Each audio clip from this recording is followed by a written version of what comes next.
Bendecidos hermanos con toda bendición. Qué gozo nuevamente estar nuevamente en este espacio, en este día viernes donde hemos tenido pues la bendición grande y maravillosa de tener un ministro de la palabra, un maestro que nos ha acompañado en todo este proceso de crecimiento en tiempo de crisis, porque creo que en este tiempo de crisis donde eh, nosotros, toda la ciudad, toda la nación hemos estado en algún momento eh, pues en una incertidumbre, la palabra de Dios ha venido para darnos esta certidumbre de su palabra. Y yo bendigo la vida de nuestro hermano Romeo Guevara, que él es un ministro que vive ahorita en Salvador, pero parece Chapimba, hermano, que ha Sí. conocido muy bien la cultura. Y te agradezco, hermano, gracias siempre por tu compañía, tu asistencia, tu ayuda en todo este tiempo que necesitamos esa palabra viva y eficaz, ¿verdad?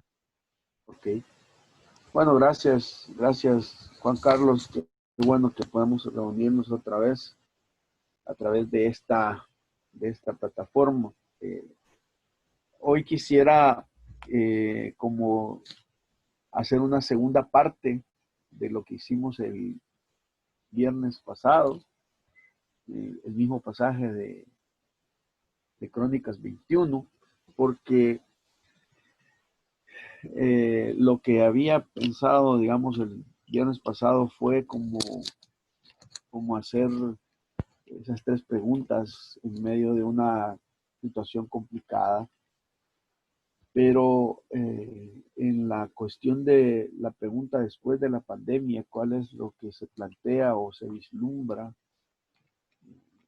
Yo creo que hay algunas cosas que necesitamos eh, hacer y tener en cuenta en este tiempo de como que como que todavía sentía yo que había ciertas cuestiones inconclusas que no estaban siendo muy claras con respecto a lo después. Y en ese sentido quiero hablar sobre eso. Y lo primero que quisiera mencionar es que si hay dos palabras vitales hoy que pueden resumir estos tiempos de coronavirus, es la palabra disrupción y la palabra trastorno. Es un momento disruptivo porque interrumpió abruptamente toda la normalidad del ser humano y lo obligó a entrar en lo que la gente está diciendo una nueva normalidad, haciendo que cambiaran tanto los anhelos y metas personales como globales. Estaba recibiendo una capacitación por mi trabajo.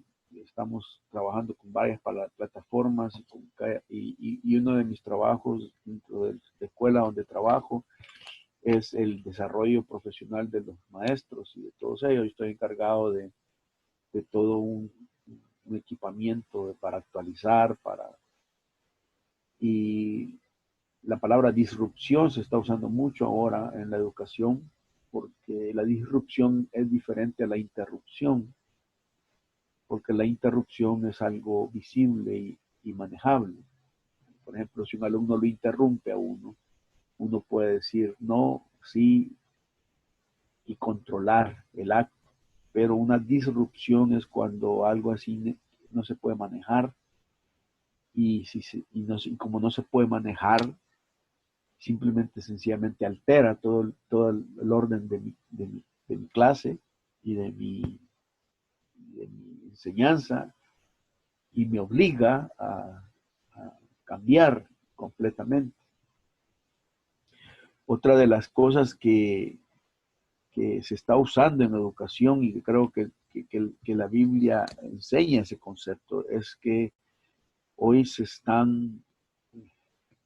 tendrán que buscar ambientes de la combinación entre el caos y el orden. Y se habla de ambientes caórdicos. Significa que se genera caos para luego generar un orden y es necesario ese caos porque si no, no hay un nuevo orden o una nueva generación de conocimiento. Dios es caórdico y es disruptivo. interrumpe y nos desbalancea, nos mete en caos y nos trae un nuevo orden, ¿verdad? Un ejemplo palpable de eso es José y María, que ya tenían planificada toda su vida, y Dios hace una disrupción en su vida y los mete en caos. Pero la meta de Dios era traer un nuevo orden. Sin ese caos y sin esa disrupción no podría haber nada. Y estamos viendo eso, y hay muchas cosas que van a cambiar. Lo curioso del caso es que la iglesia no ha sido la excepción a esta disrupción y a este ambiente caótico. Estas dos cosas han hecho tanto impacto en la normalidad eclesial, de tal manera que todo aquello que era cotidiano y normal ya no lo es. Se han tenido que hacer ajustes importantes sobre la marcha en la manera que se hacen las cosas hoy. Y podemos percibir como ahora hay templos vacíos, grandes aparatajes de sonidos sofisticados están paralizados y muchos ministerios tradicionales no se están efectuando ya. Y no hay señales de que puedan resurgir, por lo menos no al estilo al antiguo. Los estudios bíblicos y los cultos están gobernando la multimedia cibernética. Incluso quién se iba a imaginar que ahora la educación espiritual volvería a los hogares y a cargo de los que siempre debieron tenerla, como eran los padres en el contexto de la familia. Si hay una cosa que la gente no ha captado todavía, es el hecho de que nosotros en la Biblia vemos que mucho de la labor espiritual y de la educación divina estaba a cargo de los papás. No estaba a cargo de un programa religioso, eclesiástico. Sencillamente los padres eran los que tomaban la ley y la enseñaban y hacían todo su labor. He visto plataformas y hermanos en muchas iglesias. Unos hermanos estaban diciendo de que nosotros estábamos muy interesados en ministrar a la iglesia, en darles a los adultos y a los jóvenes, pero que habíamos dejado abandonados a los niños. Y que entonces ellos iban a empezar a poner programas y enseñanzas para los niños. Y yo me puse a pensar que en realidad le enseñamos a los papás para que le enseñen a los niños. Nosotros no somos los que tenemos que estar enseñando a los niños Biblia desde las plataformas. O sea, no es así, es volver al mismo modelo. Lo que sí tenemos que hacer, que es lo que estábamos hablando antes, Juan Carlos, el hecho de que tenemos que darles las herramientas a las personas para que saquen principios bíblicos y ellos transmitan las enseñanzas a sus hijos. Pero empezar a desarrollar iglesias infantiles o aún para los jóvenes y todo es declarar nuevamente nuestra mediocridad de no manejar nuestra espiritualidad como familia dentro de nuestras comunidades y de la vida de la casa y de nuestras familias. ¿Se necesitan templos para hacer iglesia? Son preguntas que siempre están ahí. ¿Se necesitan cultos presenciales para hacer iglesias? ¿Se necesitan pastores autorizados para celebrar la pastoral? Cuando esta situación pase, ¿volveremos a lo mismo o tendremos que recuperar o reinventar la iglesia o simplemente más que reinventar? Yo creo que es un llamado a regresar a lo básico y lo sencillo de la palabra de Dios. Creo más bien que es un llamado a recuperar la iglesia, una recuperación del impacto de la pandemia y una recuperación de la sencillez con respecto a la comunidad orgánica que tanto evidencia el Nuevo Testamento.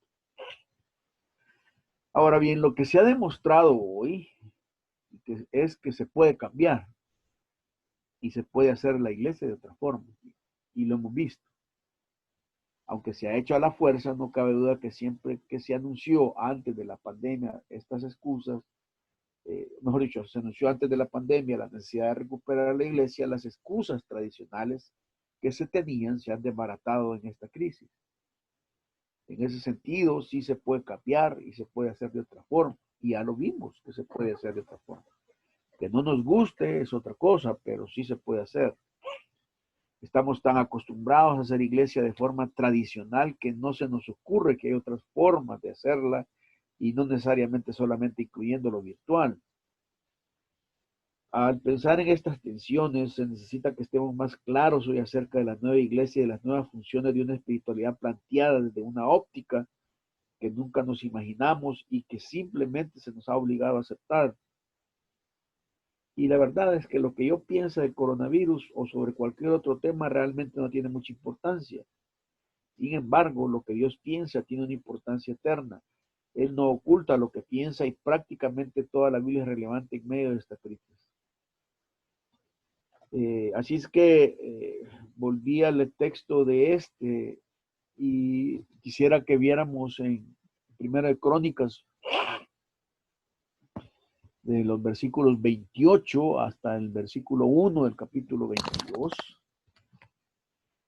Y dice versículo 28 de Primera de Crónicas 21. Viendo David que Jehová le había oído que en la era de Ornán Jebuseo ofreció sacrificios allí.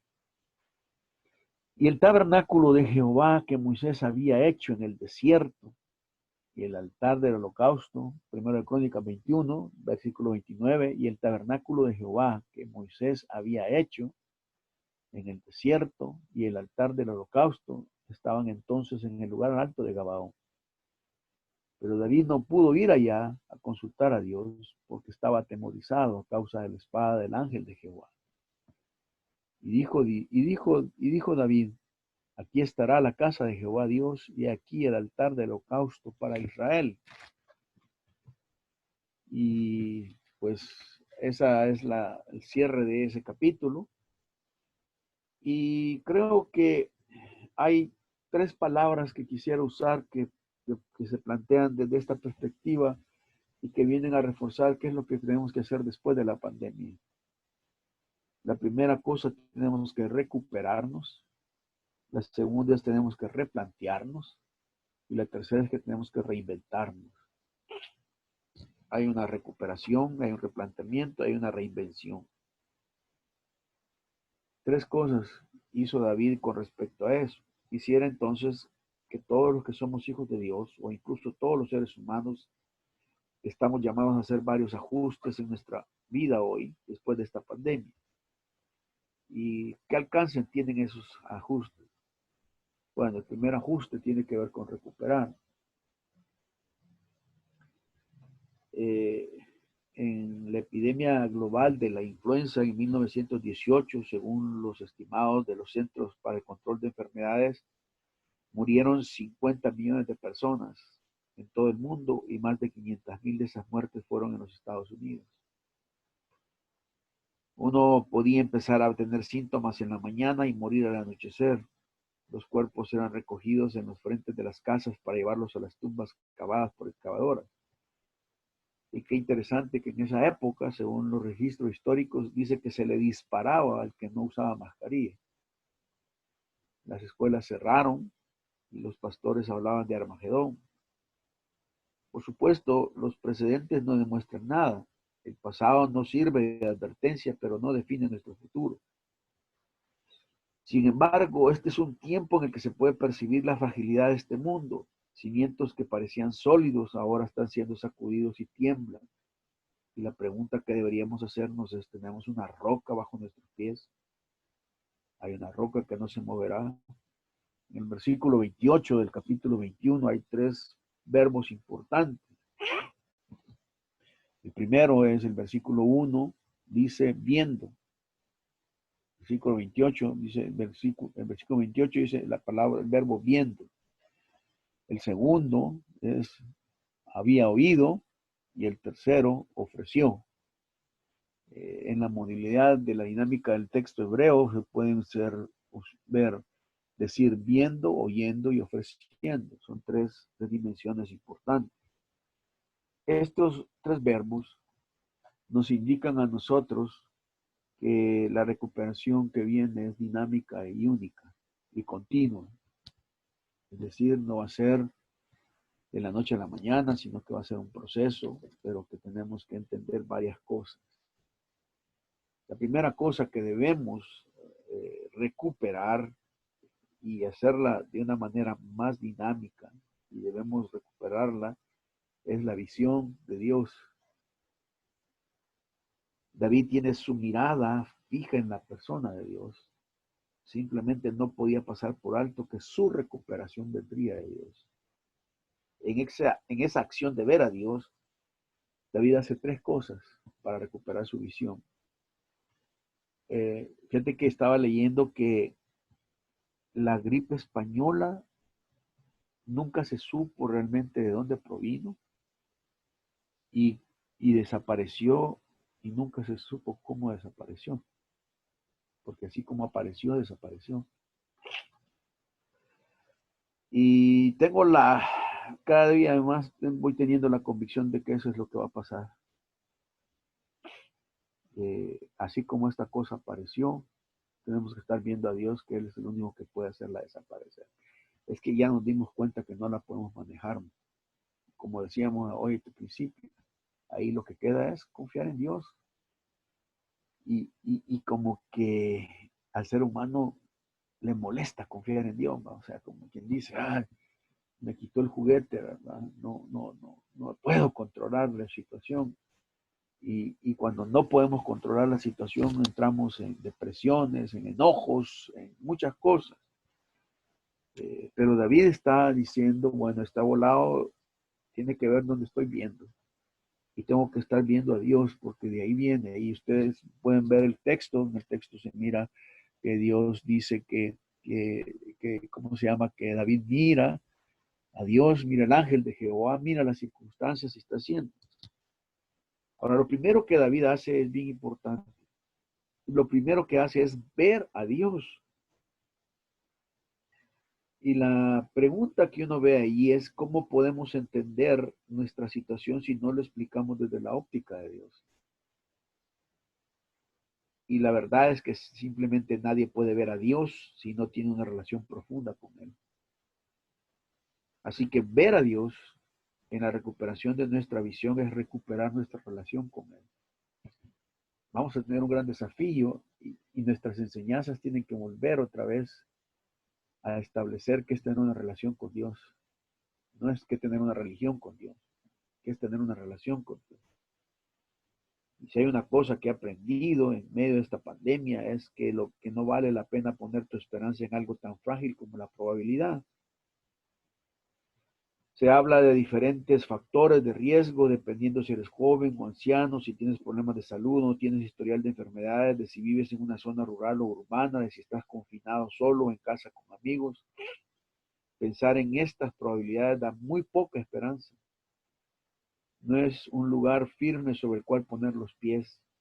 Sin embargo, hay una mejor opción. Hay un mejor cimiento para nuestros pies. Una roca segura en lugar de la arena de las probabilidades. Y el día de ayer y ahora he experimentado eso.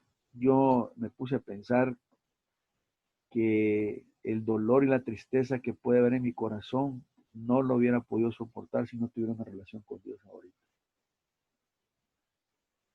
Es que es imposible. A mí me da tristeza las personas que no tienen una relación con Dios. Es imposible en este momento, ante tanta mala noticia y ante tanta cosa, no ver a Dios y profundizar la relación con Él. Porque es realmente lo único que te puede sacar de eso. La segunda cosa que David hace con su visión no solamente es ver a Dios, sino que es interpretar a Dios. David ahora interpreta el momento como un cambio en los actos de Dios. Sabía que había causado el mal, entendía que había muerte, pero de alguna manera interpretó a Dios y dijo, Dios está cambiando. Dios va a sacarme adelante, Dios va a perdonarme. Así que interpretar a Dios es reafirmar mi convicción con Él. ¿Cómo interpretamos a Dios en este momento tal como lo hizo David? Debemos reafirmar la soberanía de Dios. Es decir, significa que Él puede hacer y de hecho hace todo lo que quiere y decide hacer. Me refiero a que no hay ninguna fuerza externa a Él que pueda impedir o frustrar su voluntad. Cuando Él decide que algo suceda, sucede. O para decirlo de otra forma, Todo sucede porque Dios quiere que suceda. Isaías enseña que esto forma parte de la esencia misma de lo que significa ser Dios. Isaías escribe, yo soy Dios y no hay ninguno otro. Yo soy Dios y no hay nadie igual a mí. Yo anuncio el fin desde el principio, desde los tiempos antiguos, lo que está por venir. Yo digo, mi propósito se cumplirá y haré todo lo que deseo. Isaías 46:9. Ser Dios es hacer que su propio propósito siempre se cumpla. Dios no solo declara los eventos futuros que sucederán, sino por lo tanto el coronavirus. Tenemos que concluir que fue enviado por Dios. Por lo tanto, creo que este no es un buen momento para ver a Dios de formas sentimentales. Estamos pasando por una temporada amarga. Dios la decretó, Dios la gobierna, Él la terminará. Cada parte de esta situación sucede por su influencia. La vida y la muerte está en sus manos y la terminará como la terminó con David. La visión de David es ver a Dios y eso reafirmó su relación. Interpretó a Dios y eso recuperó su convicción. Y la tercera es ubicar a Dios. El pasaje dice que Dios estaba con...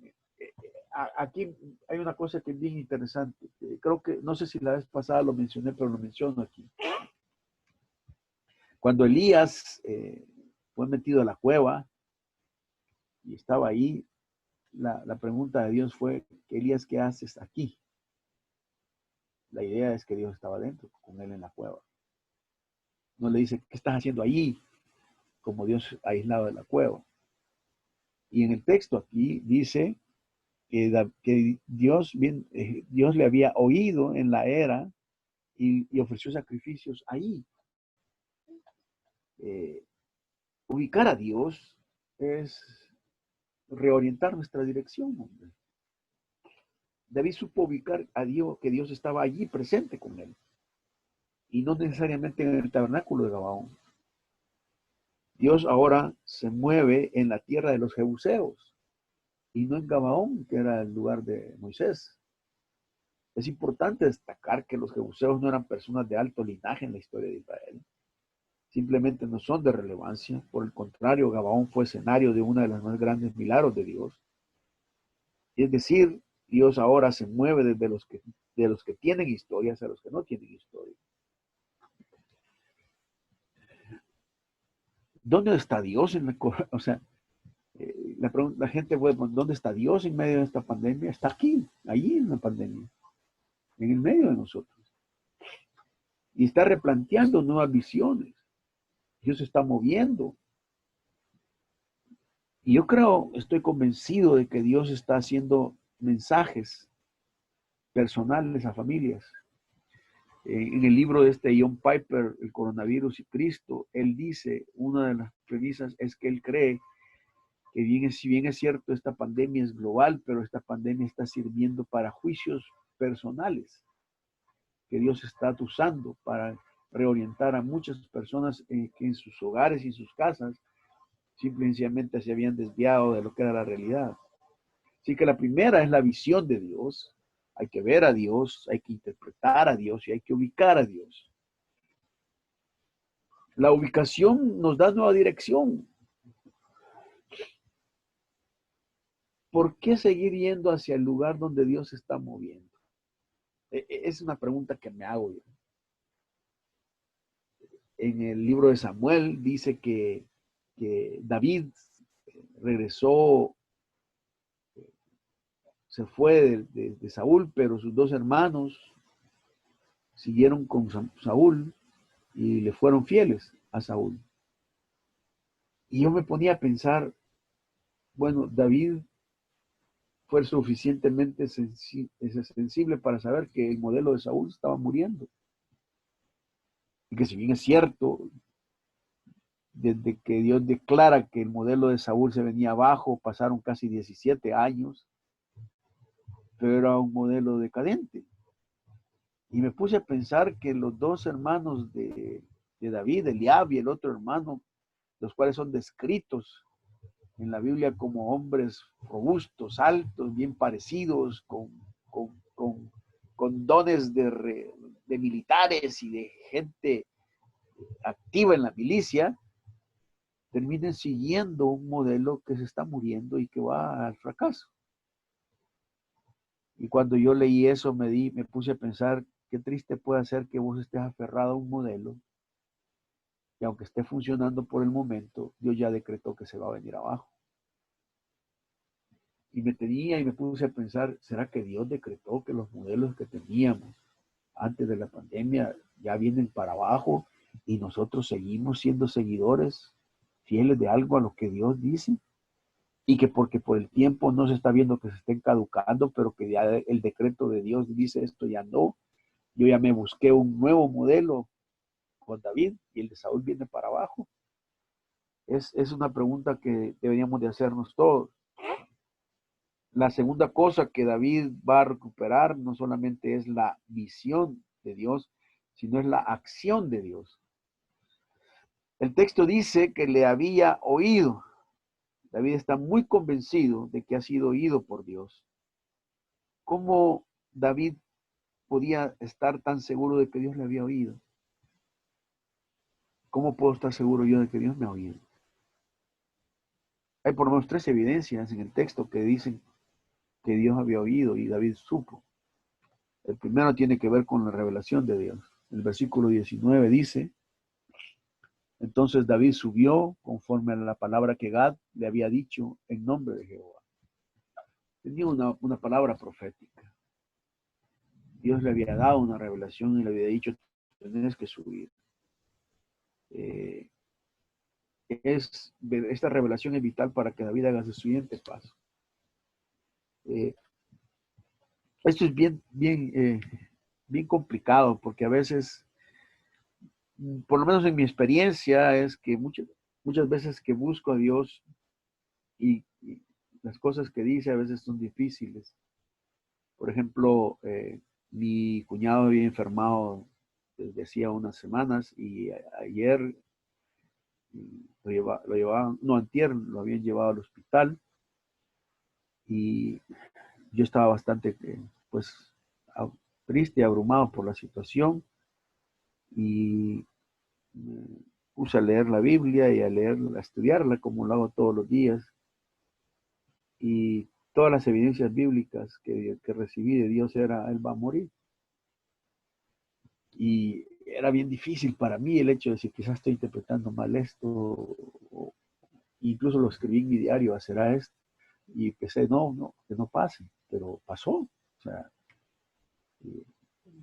Dios realmente había determinado ya, y su soberanía realmente la hace. La gente, si la gente no entiende que la Biblia es algo que es relevante para nuestra orientación, de que Dios nos escucha, no ha entendido lo que es realmente el buscar a Dios.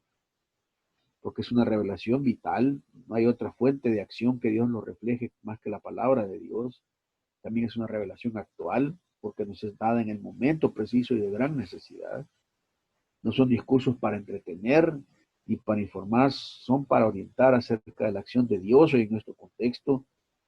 Y finalmente también es una revelación contextual porque construye nuevas vidas, nuevas utopías, nuevas metodologías y refresca las situaciones a las que enfrenta y las transforma. En el caso de David, él dice, Dios me oyó, lo veo que ya me oyó, y que alivia el sentido, ¿no? El hecho de decir, se acabó esta cosa, porque ya Dios nos oyó.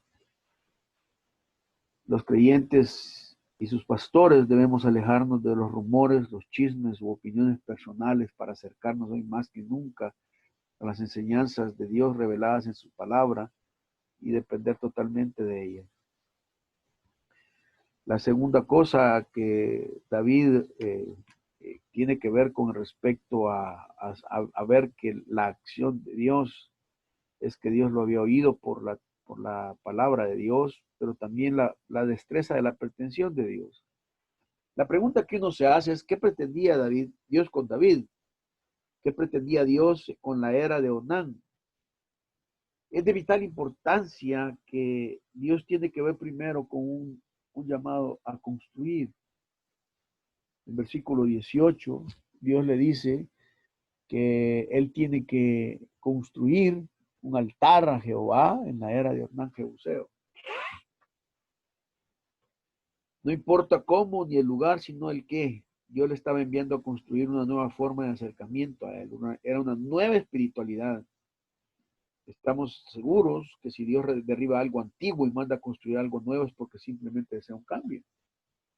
Fíjate que a mí me llamó la atención el hecho de que Dios ahora, a pesar de los errores que David cometió y de la peste y de todo lo que ha ocurrido y de la desgracia, Dios en medio de eso está dándole vuelta y moviendo los planes para el beneficio del mismo David. Porque Dios realmente en su plan eterno, que David no lo entendía ni lo sabía en este momento, para Dios el centro de su amor y de su presencia sería Jerusalén. No Gabaón. Nunca Dios pensó en esa ciudad como un centro de Jerusalén. Es la ciudad amada de Jesús, la ciudad amada de Dios. Y Jerusalén y el templo de Jerusalén nacen aquí, en la era de Onán. Es allí exactamente donde más tarde Salomón construye el templo. Y es allí donde hubo, o sea, Dios está anticipando en lo eterno, porque lo que construye David aquí no es solamente un altar, sino es algo que sería básico y primordial en los planes de Dios y aún en los planes de Jesús, porque Jerusalén sería y sigue siendo la ciudad amada. Entonces, más que construir un altar, realmente Dios lo está llevando a construir algo nuevo, una nueva espiritualidad que alcanzaría un cambio muy grande a otras personas, y yo estoy convencido de eso. Yo creo que si más adelante nosotros empezamos a ver persecución de la iglesia y vemos que los estados y los gobiernos van a prohibir reunirnos, este tipo de metodología la vamos a usar para congregarnos. ¿Entendés? ¿Quién sabe que Dios nos esté preparando para algo de eso? Y solo estamos viendo ahorita como algo emergente, como algo que simple y sencillamente lo vamos a cambiar cuando regresemos. Pero quién sabe si en un momento determinado la iglesia que se quedaba atrás en el uso de estas tecnologías ahora se está poniendo ducha, porque puede ser que más adelante sean nuestras catacumbas, nuestros lugares de refugio donde podremos conectarnos clandestinamente por la persecución. O sea, uno nunca sabe, vos, qué es lo que pasa. Lo que sí sabe en la Biblia es que las cosas no van a mejorar, se van a empeorar, el mundo va a ser peor, va a ser muchas otras cosas. Entonces, no sé, hay que verlo con la perspectiva de Dios, y por eso es importante entender que estamos llamando a construir, pero no una nueva metodología, estamos llamando a construir un nuevo cambio, un nuevo paradigma espiritual. Es algo que Dios realmente quiere. Ahora, la segunda, perdón, la segunda cosa es que, si bien es cierto que Dios nos está llamando a construir, también nos está haciendo un llamado ¿cómo se llama? A pagar un precio. El versículo 22 dice: entonces dijo David, dame este lugar de la era para que edifique un altar a Jehová, dámelo por su cabal precio, para que cese la mortandad en el pueblo. David dice que él va a hacer un sacrificio, y más adelante hay una frase en el versículo 24 donde dice: entonces el rey David dijo a Ornán, no, sino que efectivamente la compraré por su justo precio, porque no tomaré para Jehová lo que es suyo, ni sacrificaré holocausto que nada me cueste. Me temo que la iglesia hoy va a tener que pagar un precio bastante alto para recuperarse. Habrá pérdida de lo que teníamos, habrá que pagar un precio, ya sea físico, monetario, espiritual, cuando esto pase. Porque levantamos demasiados monumentos y demasiadas cosas que vamos a tener que pagar el precio.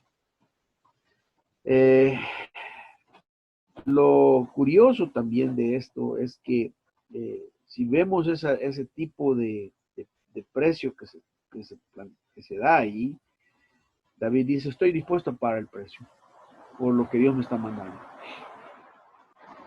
¿Ok? Creo que es bien vital nosotros que podamos pagar ese precio y entender que vamos a pagar un precio. La visión de Dios, la acción de Dios, y la tercera es la devoción a Dios. Dice el texto, ofreció sacrificios ahí. Me encanta el énfasis de ahí, es una devoción en medio de la crisis. No es cuando pasó la crisis, no es cuando pasó la peste. Es donde está el problema, en el centro de la enfermedad y de la peste. Debemos aprender una devoción que está por encima de las circunstancias y que no espera que las cosas mejoren, sino que por el contrario, al calor del miedo de la muerte, podemos encontrar a Dios. Una de las frases que se ha popularizado durante esta crisis es: éramos felices y no lo sabíamos. Parece que de pronto todos nos hemos dado cuenta de las muchas bendiciones con la que la humanidad contaba, las cuales muchas personas simplemente daban por sentadas. Un simple abrazo, un buen apretón de manos son, al menos por ahora, experiencias que se deben evitar. El trabajo que teníamos, por humilde que fuese, era fuente de sustento y en esta situación está en riesgo. En estos días y semanas nos hemos dado cuenta de la importancia de la familia, de la atención que la demandan los hijos, lo valiosa que es la salud. Hoy muchas cosas se han puesto en perspectiva correcta. Por ejemplo, el deporte se ha vuelto a ser simple entretenimiento. Para mí esa es, ¿cómo te diría? Es una evidencia de cómo Dios destruyó esos valores que se tenían. Porque el que veas ahora a jugadores jugar sus partidos de fútbol sin público y que sus grandes salarios y sus sueldos empiecen a reducirse, viene a demostrar que los elevados salarios de los futbolistas eran una inutilidad. ¿Entiendes? El que un hombre por pegarle a un cuero tuviera 80 millones de dólares mientras había tanta enfermedad y muerte, ahora se ha replanteado. No sé cómo se han de sentir los jugadores jugar sin público. O sea, me imagino que los que son adictos al juego o dedicados al juego, no les va a importar que haya gente o no, pero todos aquellos que eran adictos a que sean populares porque la gente los veía, sí les va a afectar. Y ese es un cambio tan marcado que viene a demostrar eso. Quizás una buena enseñanza que nos deja esta crisis sería aprender el valor, a valorar las misericordias del Señor, las cuales son nuevas cada mañana. Nuestra devoción enfatizaba que el pueblo de Dios existe principalmente para celebrar eventos y reuniones en las cuales los expertos, músicos o predicadores son los que hablan o dirigen mientras los demás cierran su micrófono. Quizás ese micrófono ya estaba cerrado mucho antes que las reuniones virtuales de hoy. Es lo que estás diciendo vos, ¿verdad? Que a veces podemos caer ahorita, en este mismo instante, también a que maneje el Zoom es uno. Y aquí tenemos hasta la facultad de cerrar el micrófono a quien quiera uno. Y no lo quiero oír, ¿verdad?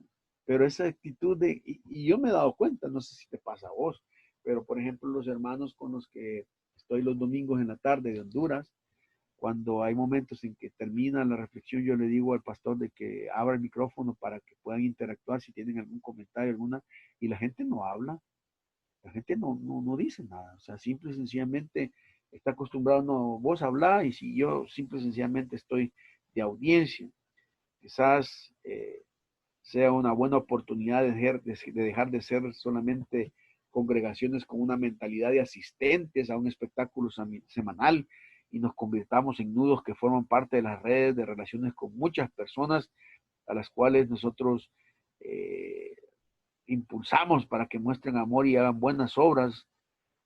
Quizás sea la oportunidad para descentralizar la dirección de la congregación y permitir que todos los miembros colaboren en su marcha, dirigiendo estudios bíblicos, educando a sus hijos o utilizando sus redes sociales para transmitir esperanza y testificar del Señor. En medio de esta pandemia, nadie puede consolar nuestras almas de la forma en la que Dios lo hace. Su consuelo es inquebrantable, es el consuelo de una roca grandiosa y poderosa en un mar turbulento. Este consuelo viene de su palabra, la Biblia. Así que el primer ajuste es recuperar, pero hay un segundo ajuste, es replantear. Y O sea, el versículo 29 establece un perfil de cómo, dónde y con qué habían realizado su espiritualidad antes de la peste. Era obvio que esa búsqueda era una búsqueda formal, normal y local. Normal, es decir, se tenían todos los elementos tradicionales de Moisés, el padre de Israel y de la ley en Israel. La presencia del modelo de Moisés era lo acostumbrado y lo aceptado y lo venerado. Por otro lado, era formal, es decir, tenía todos los elementos ya programados, estructurados, que le daba el tabernáculo de Moisés. Y finalmente era local. Todos sabían dónde asistir y reunirse para buscar a Dios. Está en Gabaón, ahí está el tabernáculo, ahí nos vamos a reunir. Estos tres elementos creo que los teníamos nosotros también antes de la pandemia y los perdimos, porque ya no es formal, normal ni local nuestra congregación.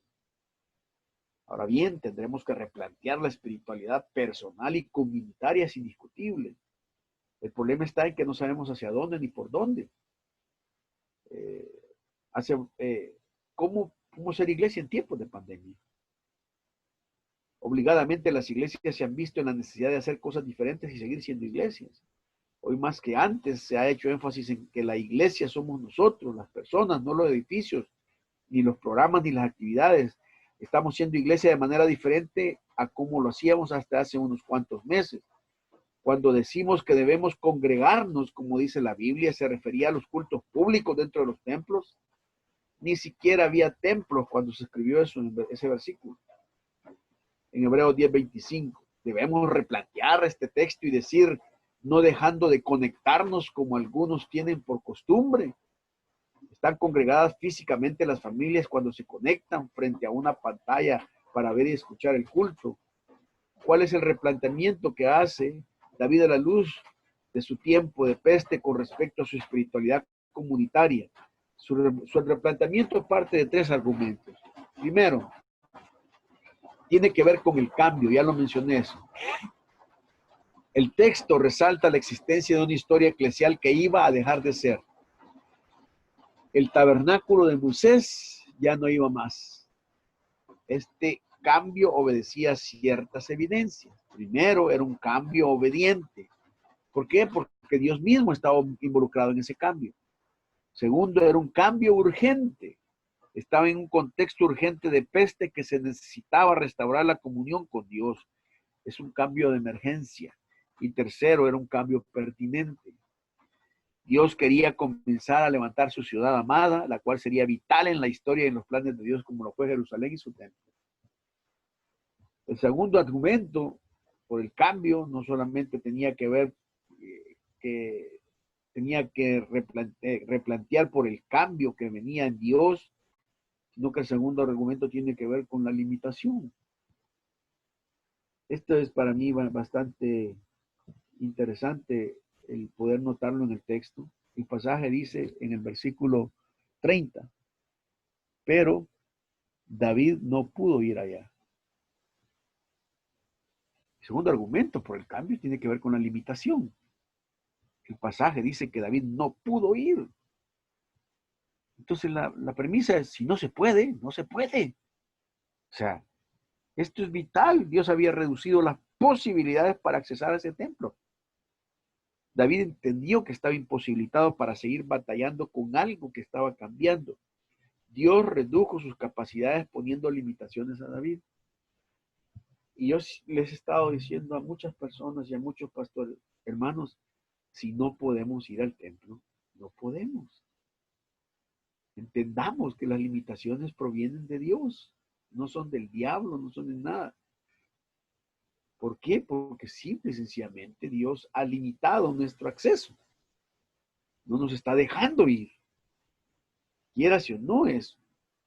Y el tercer aspecto tiene que ver no solamente con el cambio, que Dios estaba cambiando, Dios estaba limitando a las personas a David para que pudiera ir, sino que el tercero tiene que ver con el riesgo.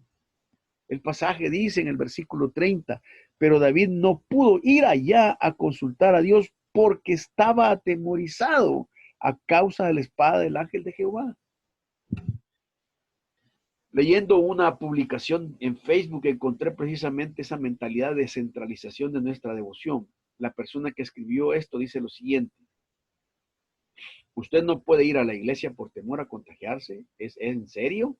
Si usted tuviera miedo a contagiarse, no iría a trabajar, no saldría al mercado, no iría al súper, no pediría comida a domicilio, no iría al banco, no tomaría un taxi y pondría a toda su familia en cuarentena. Entonces, ¿me podría explicar cómo es que usted tiene tanta osadía y valor para exponerse en lo secular y a la vez sentir miedo por un servicio espiritual? Usted se arriesga y se expone a un contagio en asuntos no espirituales y seculares y para ello usa mascarilla, alcohol y guantes como protocolo y medidas de protección.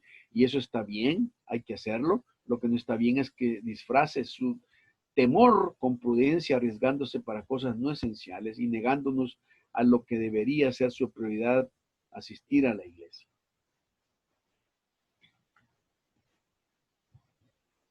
Y me puse a pensar, ¿quién no tiene miedo de ir a arriesgarse? ¿Somos nosotros los capaces de asegurarle a la gente que no se va a contagiar por estar yendo al templo? Y me parece interesante que David dice, yo no fui por miedo. O sea, ¿y para qué me voy a ir a arriesgar? Pues, o sea, si me voy a meter al centro de la locura por mis propios criterios, no me está mandando Dios, es tonto arriesgarme, pues tengo miedo. Yo tengo miedo de esta enfermedad, tengo miedo de lo que puede ocurrirnos. Pasamos días en mucho temor. El que diga que no está mintiendo. O es el súper espiritual, va. Pero, ¿por qué voy a arriesgar? Y es que es bien, yo no sé, no entiendo a veces. Fíjate que, por ejemplo, eh, yo he estado trabajando y hablando con algunos hermanos de este movimiento de la viña. Y ellos mandaron una donación y querían que me pusiera a ir hasta un lugar donde es un lugar bien problemático, cuando realmente no era así la situación. Entonces, eh, los veo a estos hermanos reunidos, los pastores que convocaron sin mascarilla, todos juntos, tomándose fotos de la donación que han recibido y me puse a pensar, o sea, o yo soy demasiado carnal y tengo tan poca fe, pero yo no voy a irme a arriesgar por una situación que no es tan necesaria en este momento. Ahora, claro, esa es mi opinión y la gente podrá criticar y decir, pero yo aquí miro a David, un hombre práctico. O sea, mira, o sea, el hombre está asustado, o sea, ha visto a morir a toda su gente, se da cuenta, tiene un cargo de culpa porque él ha estado metido en el problema. Ve al ángel de Jehová con la espada, ¿quién no va a tener miedo? O si el hombre dice, no, yo no voy a ir, porque, y este es peor todavía, porque este mira al ángel de Jehová y dice, no, pero si el ángel de Jehová es parte de mi creencia espiritual y no me va a hacer nada. Y el hombre dice, no, no fui, ¿por qué? Porque estaba atemorizado. Y creo que no debemos cargar a los hermanos con una carga que definitivamente no es de Dios. Creo que David no fue por miedo, no se quería arriesgar a llegar a un lugar donde se podía perder la vida inútilmente. No es pecado tener miedo a congregarse hoy por temor a la pandemia, es lógico y sobre todo por arriesgarse con algo que ya cambió y que se puede buscar nuevas maneras de encontrarse con Dios. Porque la alternativa de David fue, ¿y para qué si puedo levantar otra cosa aquí? ¿Para qué me voy a arriesgar a una cosa que ya pasó y puedo hacer? Y ese es el tercer ajuste. No solamente es recuperar, replantear, sino reinventar. El versículo 1 dice, y David dijo, aquí estará la casa de Jehová Dios y aquí el altar del holocausto para Israel. El versículo 2 tiene 3 elementos vitales para lo que vamos a reinventar hoy en nuestros tiempos. Yo lo veo así. Primero, vamos a tener que reinventar una espontaneidad de la fe. Vivimos en una época que se cree más inteligente y más madura que las anteriores. Pensamos porque sabemos más científicamente hablando, sin duda sabemos más que nuestros antepasados de hace décadas o siglos.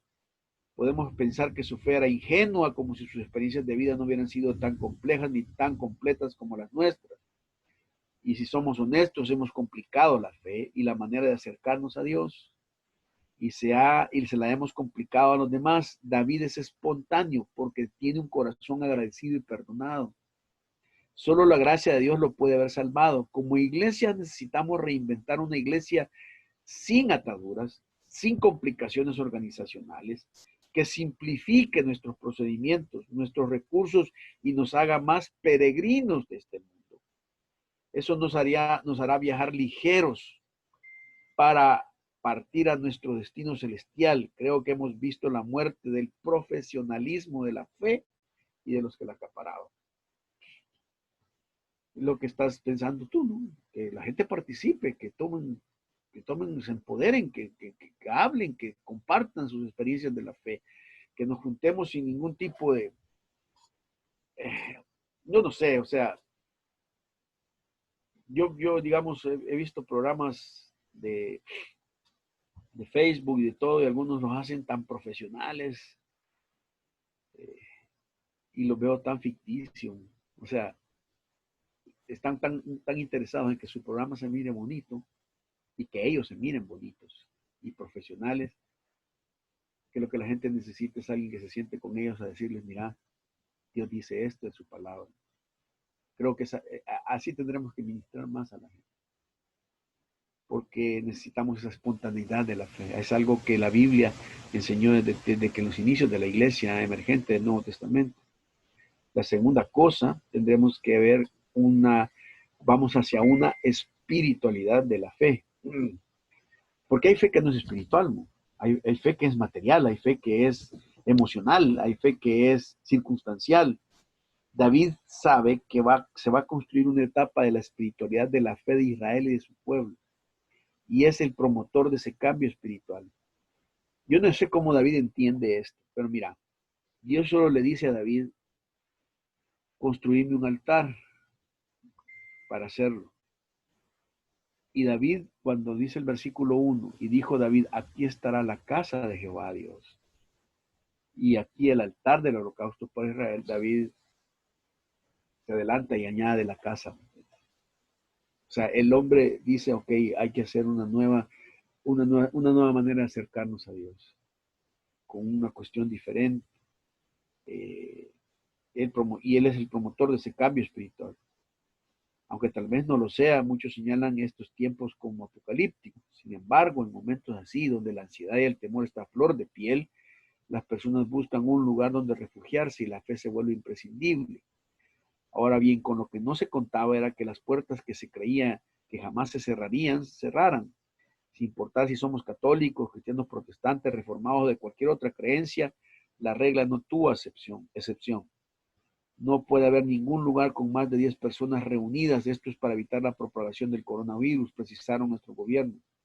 La medida evidentemente obligaba a las iglesias a cerrar sus puertas, porque además de que estos lugares pudieran focalizar puntos de propagación, también cuentan con la población vulnerable al contagio.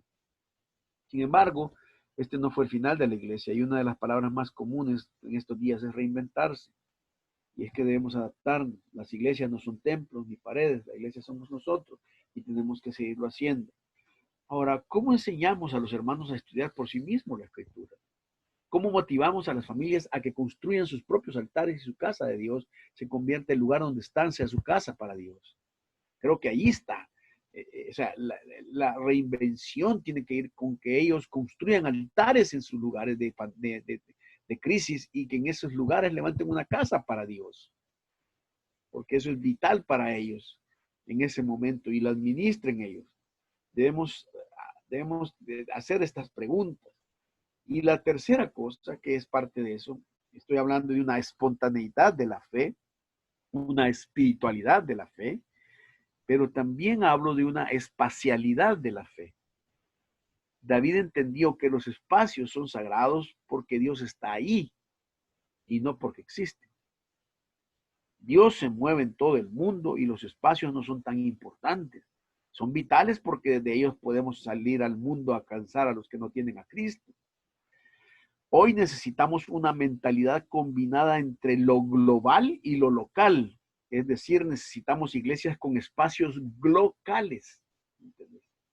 Porque estamos en la localidad de nuestra casa, pero podemos alcanzar la globalidad del mundo a través de los medios. Por medio del coronavirus, Dios está desarraigando a cristianos establecidos en todo el mundo, en templos, con el fin de liberarlos para algo nuevo y radical, para enviarlos con el evangelio de Cristo a los pueblos del mundo que aún no han sido alcanzados. Y aquí hay una cosa bien importante, vos. Aquí lo que no se ha hablado mucho es si los conceptos de misiones ahora, o sea, también se vinieron abajo. O sea, la pregunta que uno se hace ahora es, ¿por qué voy a preparar a una persona para enviarla a un espacio a que haga la obra si la puedo hacer desde la local? Y por otro lado, ¿cómo mandas a un misionero ahora si no hay cómo mandarlo? Y no solamente cómo mandarlo, sino, primero, no tenés plata para mandarlo. Segundo, no hay vuelos para mandarlo. Tercero, al lugar donde va a encontrar la misma crisis que encuentra en su localidad. Entonces, ¿cómo vas a plantear las misiones? Se acabó la profesión del misionero tradicional que se hacían conferencias misioneras y se hacía un presupuesto de misiones para apartar cierta plata para mandar a un individuo, a una familia, a un lugar, viajar lejos y estarlo reportando que sus grupitos, cuando a través de esto puede llegar hasta Nueva Zelanda y la meta es que a través de esto puedes hacer alcances evangelísticos en personas a las cuales puedes invitar como amigos, y una vez que ellos se convierten en los propios misioneros de su nación y vos los discipulas a través de esto. Eso implica muchas cosas, e implica incluso que el dinero volverá a lo local, que no estaremos gastando mucha plata en enviar a unos y en estarlos haciendo llegar hasta allá, cuando nosotros mismos estamos siendo desarraigados del lugar para ir a otro lugar. Ahí está. Aquellos que emprendieron su vida profesional de ser misioneros y viajeros del éxito en misiones, como que el negocio se les está acabando también. Es como que esa chamba se está viniendo para abajo y necesitamos realmente pensarlo. Claro, mucha gente dirá, no, pero es que esto es pasajero, cuando vuelvo otra vez volvemos a hacerlo. Pero la pregunta que yo me hago es, si ya probamos que podemos llegar con esto a otro, ¿por qué volver a hacer eso en esfuerzo? Cuando en realidad la plata la podríamos invertir en nuestro vecindario y las necesidades de nuestra localidad. Ese es uno de los puntos importantes. La vida ha cambiado drásticamente. Debemos recuperar, replantear y reinventar la comunidad espiritual en este tiempo.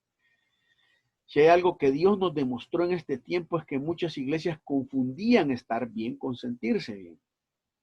Y ese es un grave error y quiero explicarlo de esta manera. El testimonio de una persona que dice lo siguiente, pongámoslo de esta manera, antes de ser diagnosticado con cáncer, las personas solían preguntarme, ¿cómo está tu salud? Y yo respondía, está bien. Pero ahora ya no respondo eso. Ahora digo, me siento bien. Hay una diferencia entre las dos. El día antes de hacerme el chequeo anual de próstata me sentía bien. Estaba bien. El día después me dijeron que tenía cáncer.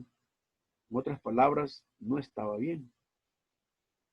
Así que incluso ahora que escribo estas palabras, no sé si estoy bien. Me siento bien. Y sé que siempre estaré mucho mejor de lo que merezco. Pero podría tener cáncer en estos momentos. O un coágulo de sangre o el coronavirus. ¿Cuál es el punto? El punto es que la razón principal por la que no deberíamos decir estoy bien es que Dios es el único que sabe y determina si estamos bien ahora mismo. Decir estoy bien cuando no sabes si estás bien y puedes controlarlo es como decir mañana iré a Sonsonate y haré un negocio allá cuando ni sabes si estarás vivo mañana y mucho menos si estarás haciendo negocios en Sonsonate.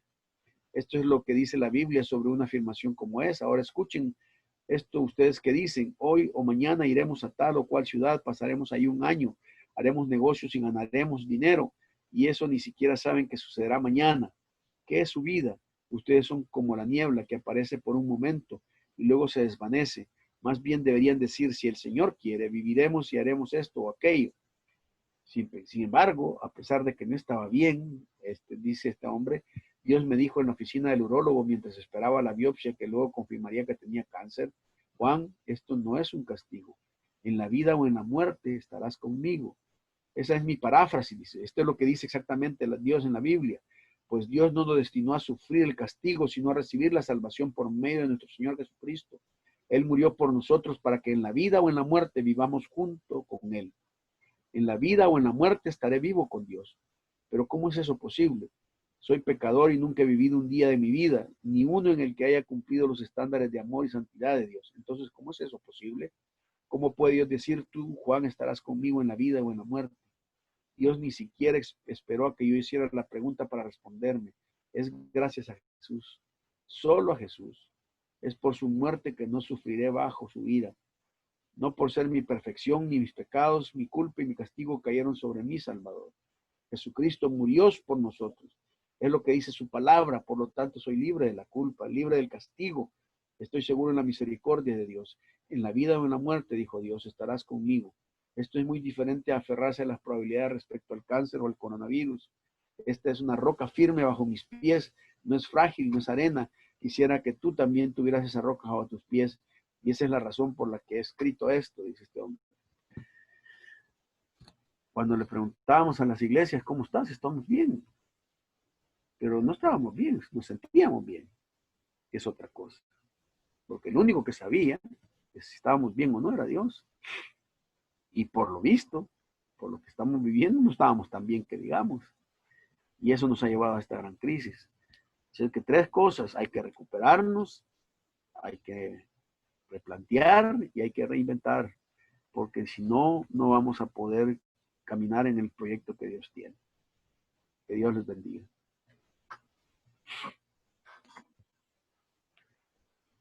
Gracias, hermano, bendecido, porque realmente estamos, creo que frente a un momento histórico decisivo donde la iglesia va a retomar, a reencontrarse, a reinventar, creo que todo lo que Dios nos quiere. Así que yo te agradezco, hermano, siempre es una bendición esa palabra tan clara y tan llena de vida que tú nos das.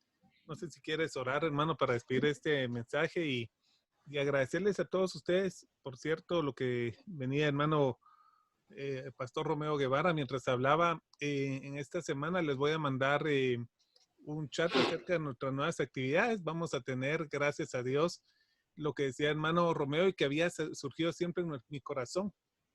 Y ahora vamos a tener la oportunidad.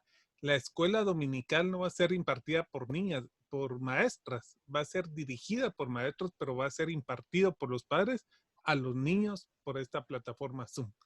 Y así como esto vamos a tener una serie de cambios y yo creo que es importante que los vivamos y yo creo que es maravilloso lo que hermano nos está planteando. Así que gracias hermano, oramos y le damos gracias a Dios.